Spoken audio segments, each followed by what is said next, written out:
लो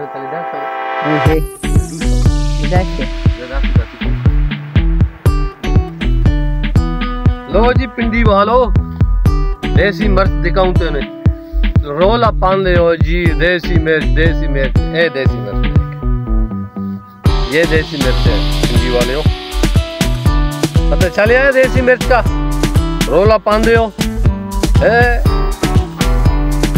खुदा का नाम मालूम जड़ गयो बस।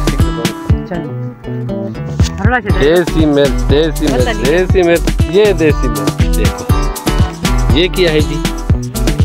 ये जी मूंगी दाल, ठीक है। इसको बोलते हैं मूंगी की दाल।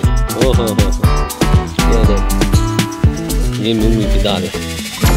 ये हमारे तरफ मूंगी भी बहुत होती है, मूंगी दाल।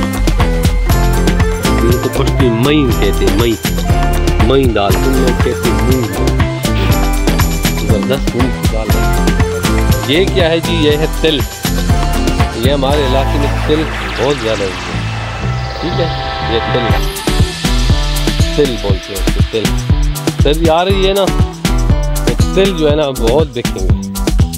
ये मूंगी की दाल और तिल ज़बरदस्त। ये मूंगी की दाल की फसल है, देख लो ये फसल, ठीक है।